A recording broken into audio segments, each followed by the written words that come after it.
जब परमेश्वर ने आदम को बनाया तो उसने उसे कोई नौकरी का आवेदन पत्र नहीं दिया। उसने उससे यह नहीं कहा कि जाओ और रोजगार खोजो, बल्कि उसने उसे अदन की वाटिका में रखा और उसे एक कार्य सौंपा। कार्य पाप से पहले भी अस्तित्व में था। कार्य कभी भी संघर्ष, कठिनाई या केवल जीविका के लिए नहीं था। आदम को प्रभुत्व, अधिकार और जिम्मेदारी दी गई थी।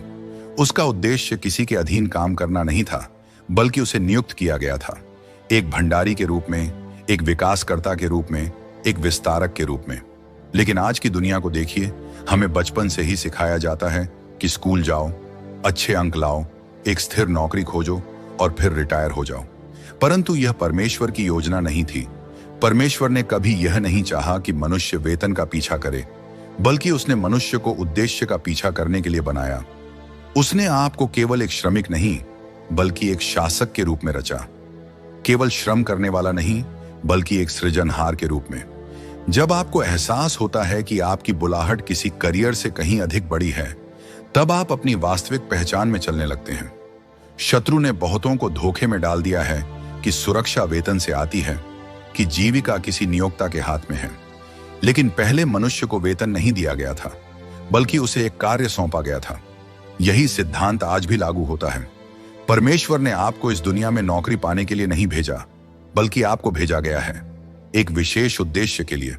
आप केवल रोजगार खोजने के लिए नहीं, बल्कि परमेश्वर द्वारा दिए गए कार्य को पूरा करने के लिए यहां हैं। दुनिया हमें सिखाती है कि नौकरी ही सफलता की कुंजी है, लेकिन परमेश्वर कहता है कि पहले उसके राज्य को खोजो और उसकी धार्मिकता को, और ये सब चीजें तुम्हें दी जाएंगी। मत्ती 6:43। दुनिया कहती है कि जीविका के लिए नौकरी जरूरी है, लेकिन परमेश्वर कहता है कि मैं यहोवा यिरे हूं, जो तुम्हारा प्रदाता हूं। संसार की व्यवस्था श्रम, वेतन और प्रयास पर आधारित है, लेकिन परमेश्वर का राज्य विश्वास, बुलाहट और अलौकिक प्रावधान पर टिका हुआ है।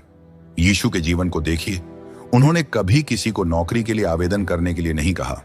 जब उन्होंने पतरस, याकूब और यूहन्ना से मुलाकात की, तो वे मछुआरे थे जो जीविका कमाने के लिए मछली पकड़ते थे। लेकिन यीशु ने उन्हें बेहतर मछली पकड़ने का काम नहीं दिया, बल्कि उन्हें एक दिव्य कार्य के लिए बुलाया। मेरे पीछे आओ और मैं तुम्हें मनुष्यों का मछुआरा बनाऊंगा। मत्ती 4:19। उन्होंने उनके ध्यान को नौकरी से मिशन की ओर मोड़ दिया, रोजगार से नियुक्ति की ओर। लेकिन आज लोग करियर के पीछे भागते हैं, उद्देश्य के पीछे नहीं। वे नौकरी में सुरक्षा ढूंढते हैं, लेकिन अपनी पहचान मसीह में नहीं पाते। लेकिन नौकरी आपका अंतिम उद्देश्य नहीं है। परमेश्वर ने आपको केवल जीविका कमाने के लिए नहीं बनाया, बल्कि आपको एक दिव्य कार्य सौंपा है। नौकरी और बुलाहट के बीच अंतर यह है कि जब आप नौकरी खोजते हैं तो आप मनुष्यों पर निर्भर होते हैं। जब आप परमेश्वर का राज्य खोजते हैं तो आप परमेश्वर पर निर्भर होते हैं। जब आप नौकरी खोजते हैं तो आप अर्थव्यवस्था की स्थिति से चिंतित होते हैं। जब आप परमेश्वर के राज्य को खोजते हैं तो आप अलौकिक प्रावधान में चलते हैं। जब आप नौकरी खोजते हैं तो आप दूसरों से प्रतिस्पर्धा करते हैं। जब आप परमेश्वर का राज्य खोजते हैं तो वह आपके लिए अवसर बनाता है। आप केवल नौकरी खोजने के लिए नहीं, बल्कि एक बुलाहट को पूरा करने के लिए पैदा हुए हैं। दुनिया कहती है कि नौकरी खोजो, लेकिन परमेश्वर कहता है कि पहले मेरे राज्य को खोजो और बाकी सब चीजें तुम्हें दी जाएंगी। प्रश्न यह है, आप किसकी आवाज सुनेंगे? नौकरी अस्थायी है, लेकिन आपकी बुलाहट अनंत है। बहुत से लोग अपने जीवन का अधिकांश भाग उन पदों के पीछे भागते हुए बिताते हैं जो एक क्षण में उनसे छिन सकते हैं।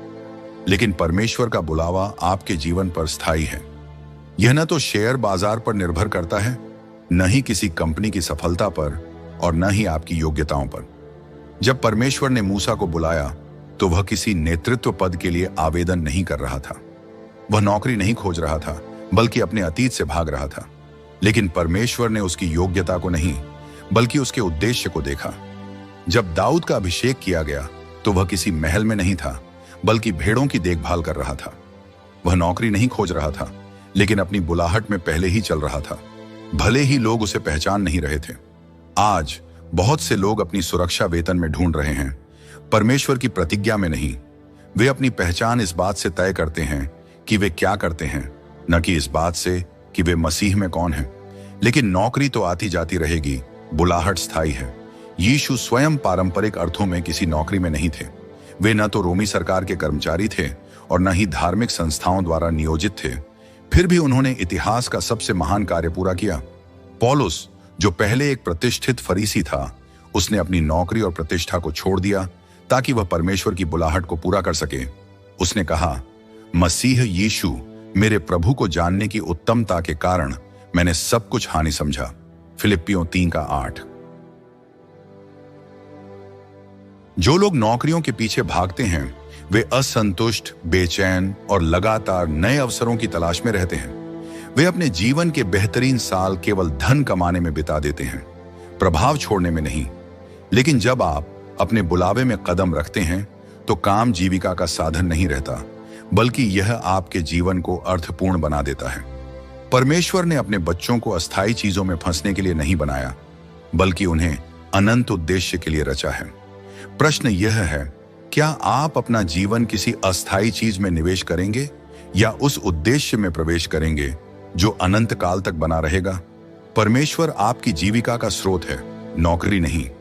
आज दुनिया में सबसे बड़े धोखों में से एक यह है कि लोग वेतन को अपनी सुरक्षा मानते हैं।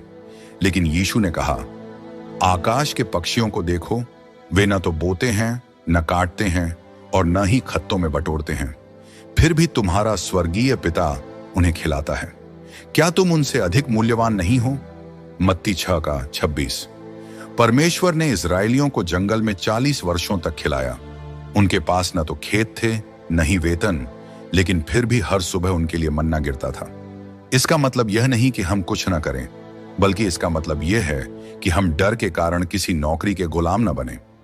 जब आप समझ जाते हैं कि नौकरी सिर्फ एक माध्यम है लेकिन परमेश्वर आपका वास्तविक स्रोत है, तब आप चिंता करना छोड़ देते हैं। प्रश्न यह है, क्या आप अपनी नौकरी पर भरोसा करेंगे या अपने प्रदाता परमेश्वर पर? याद रखें, आप केवल जीविका के लिए नहीं बल्कि एक दिव्य उद्देश्य के लिए बनाए गए हैं। यह मतलब नहीं कि आपको सिर्फ एक नौकरी के लिए बनाया गया है, बल्कि आपको नियुक्त, तैनात होने के लिए बनाया गया है। यीशु आपको वहीं इस्तेमाल करना चाहते हैं जहां आप हैं, लेकिन वह यह भी चाहते हैं कि जब वह बुलाए तो आप चलने के लिए तैयार रहें।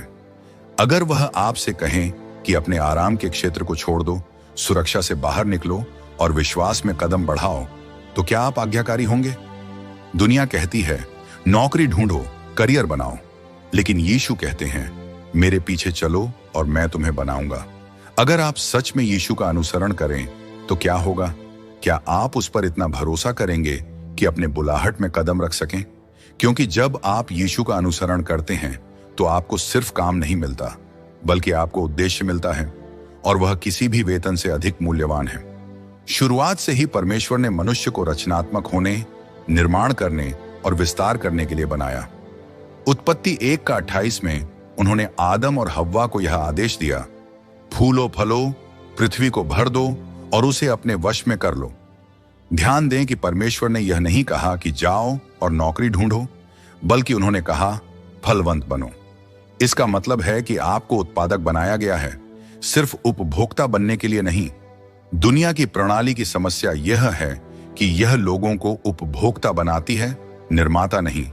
बचपन से ही समाज हमें सिखाता है कि कड़ी मेहनत करो, नौकरी पाओ, पैसा कमाओ और फिर उस पैसे को उन चीजों पर खर्च करो जिनकी हमें जरूरत भी नहीं। लोग वेतन से वेतन तक जीवन जीते हैं, ये जाने बिना कि परमेश्वर ने उनके अंदर रचनात्मकता, उपहार और प्रतिभाएं दी हैं ताकि वे कुछ महान उत्पन्न कर सकें। यीशु को देखिए, उन्होंने कभी उपभोक्ता के रूप में जीवन नहीं जिया, बल्कि हमेशा बढ़ाने और बढ़ाने का कार्य किया। जब उनके पास 5 रोटियां और 2 मछलियां थीं, तो उन्होंने और भोजन खरीदने के लिए बाहर नहीं गए। उन्होंने उसे आशीष दी, तोड़ी और वह कई गुना बढ़ गई। मत्ती 14:19-20। जब पतरस को कर चुकाने के लिए पैसे की जरूरत थी, तो यीशु ने उसे वेतन नहीं दिया, बल्कि समुद्र में जाने और मछली के मुंह में सिक्का मिलने की बात कही। मत्ती 17:27। दुनिया चाहती है कि आप पैसे के लिए काम करें, लेकिन परमेश्वर का राज्य चाहता है कि आप उद्देश्य के लिए काम करें और पैसा अपने आप पीछा करें। अंतर यह है, कर्मचारी अपना समय वेतन के लिए बदलते हैं, लेकिन राज्य चेतना वाले लोग ऐसी मूल्यवर्धित चीजें उत्पन्न करते हैं जो बढ़ती रहती हैं। आपको सिर्फ आदेश मानने के लिए नहीं बनाया गया है, बल्कि आपको नवाचार करने, विस्तार करने और आशीष बनने के लिए बनाया गया है। मत्ती 25 का 14-30 में प्रतिभाओं की दृष्टांत को देखिए। स्वामी ने 3 दासों को अलग अलग धनराशि दी। 2 ने उसे बढ़ाया, लेकिन एक ने डर के कारण उसे मिट्टी में दबा दिया। स्वामी ने उसे दुष्ट और आलसी कहा। क्यों? क्योंकि परमेश्वर वृद्धि की अपेक्षा करते हैं, ठहराव नहीं। आज बहुत से लोग परमेश्वर द्वारा दी गई प्रतिभाओं, विचारों और संभावनाओं के ऊपर बैठे हैं, लेकिन वे बहुत डरते हैं कि आगे बढ़ें। वे नापसंद नौकरियों में फंसे रहते हैं, बस जीविका के लिए काम करते हैं, बजाय इसके कि वे अपनी बुलाहट में चलें। लेकिन जब आप खुद को एक उत्पादक के रूप में देखना शुरू करते हैं, तो सब कुछ बदल जाता है।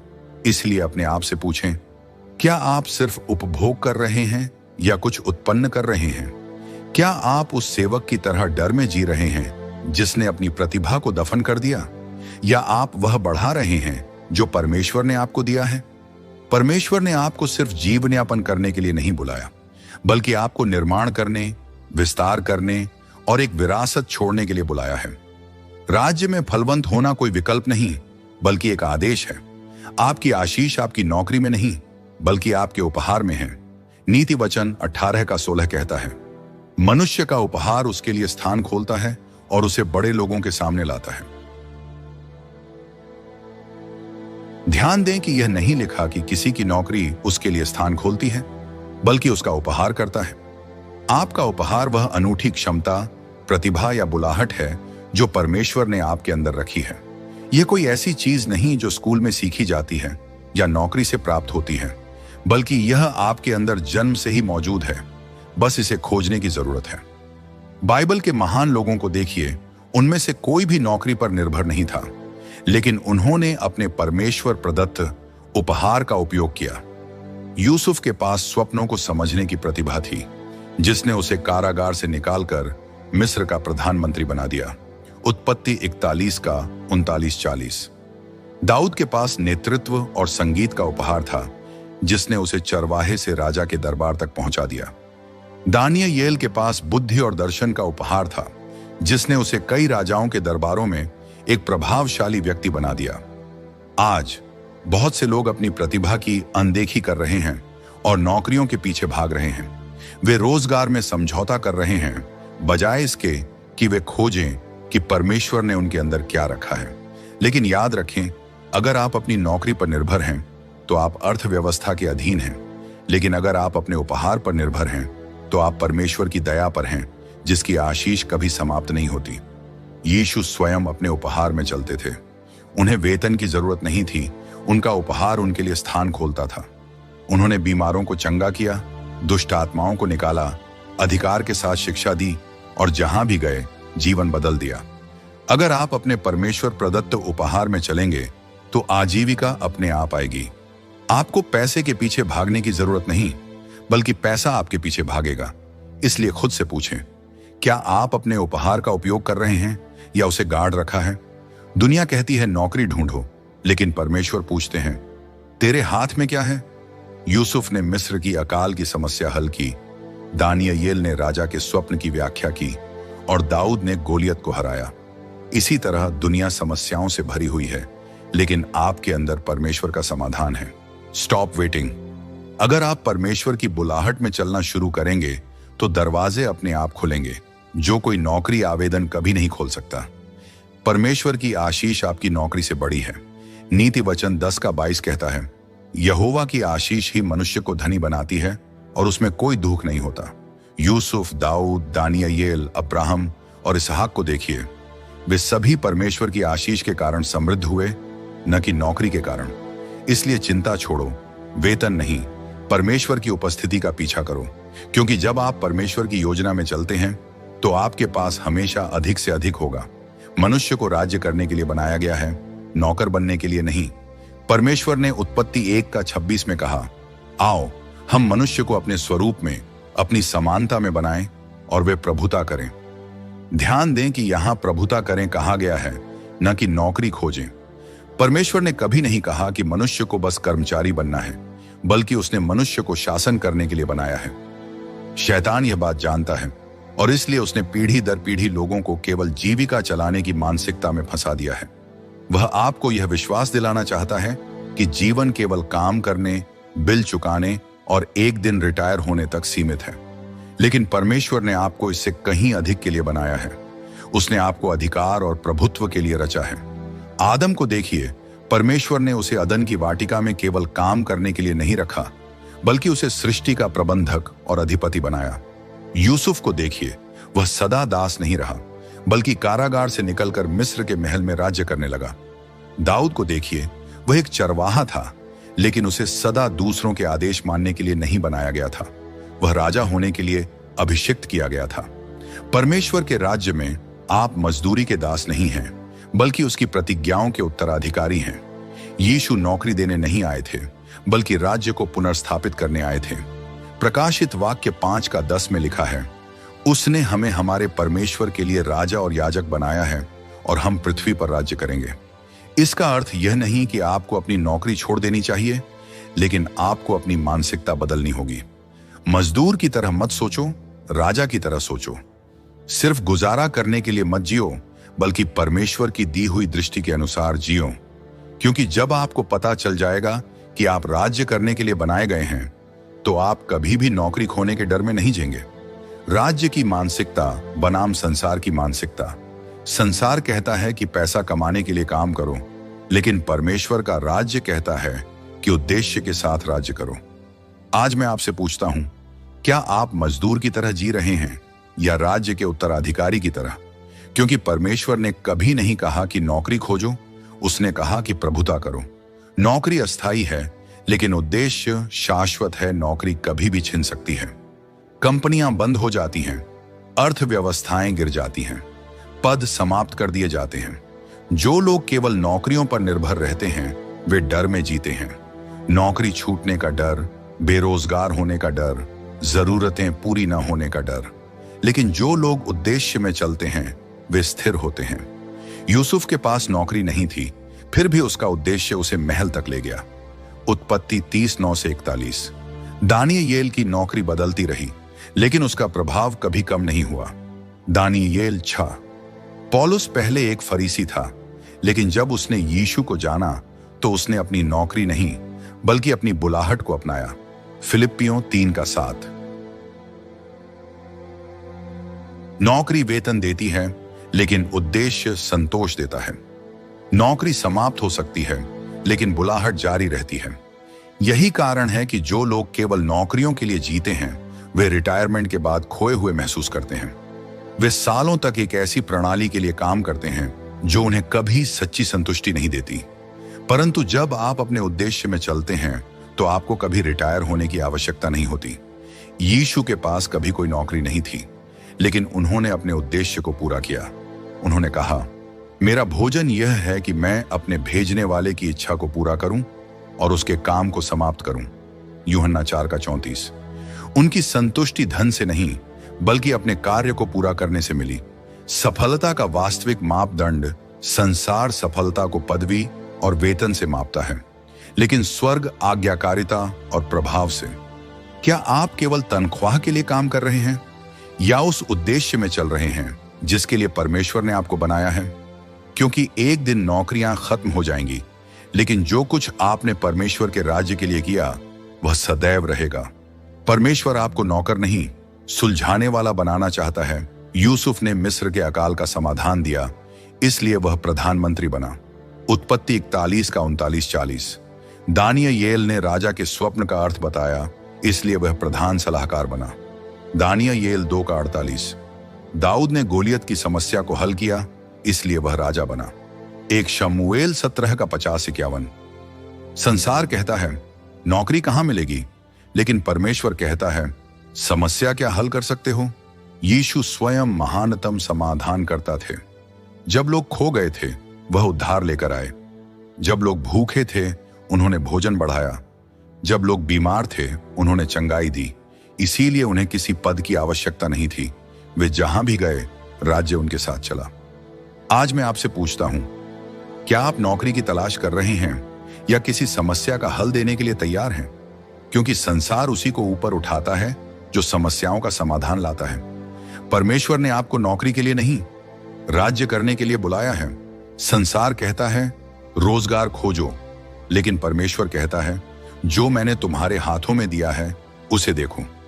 आपके भीतर एक ऐसा वरदान है जो आपकी जीविका चला सकता है। नीति वचन 18:16 कहता है, मनुष्य का वरदान उसके लिए स्थान खोलता है और उसे बड़े लोगों के पास पहुंचाता है। यूसुफ का वरदान उसके लिए महल के द्वार खोलता है। दाऊद का वरदान उसे राजा बनाता है। दानियेल का वरदान उसे साम्राज्यों के शासकों के पास बैठाता है। नौकरी सीमित है, लेकिन परमेश्वर का आशीर्वाद असीमित। नीति वचन 10:22 कहता है, यहोवा की आशीष ही मनुष्य को धनवान बनाती है और वह इसके साथ कोई दुख नहीं जोड़ता। देखें, अब्राहम धनवान हुआ क्योंकि परमेश्वर ने उसे आशीष दी। उत्पत्ति 13:2। इसहाक अकाल में भी समृद्ध हुआ क्योंकि परमेश्वर ने उसे आशीष दी। उत्पत्ति 26:12। सुलेमान ने कभी धन के लिए प्रार्थना नहीं की, लेकिन उसने ज्ञान मांगा और परमेश्वर ने उसे सबसे धनी व्यक्ति बना दिया। 1 राजा 3:13। निष्कर्ष, यीशु ने कहा, पहले परमेश्वर के राज्य और उसकी धार्मिकता की खोज करो तो ये सब वस्तुएं तुम्हें दी जाएंगी। मत्ती 6:43। आपकी बुलाहट आपका इंतजार कर रही है। अब समय आ गया है उसमें प्रवेश करने का। प्रभु आप सबको आशीष करें।